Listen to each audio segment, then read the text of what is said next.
How to search smarter with TikTok. If you want to search smarter with TikTok, what you have to do is first of all launch the TikTok application like this.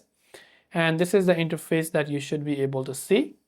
Then what you want to do from here is in order to use it in a smart way, you can just go to the search icon from the top right hand side, and first you can search whatever you're trying to search, right?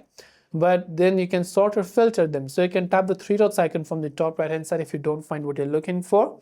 You can apply some filters according to the relevance, like count or date posted, or by video categories, or by date posted and other options as such, and you can apply those filters.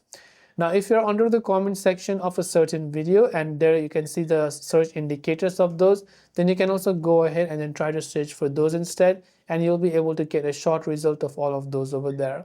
So I hope that this video helped you out. If you have got any further questions, do feel free to leave them down below. As always, thanks for watching and see you in the next video.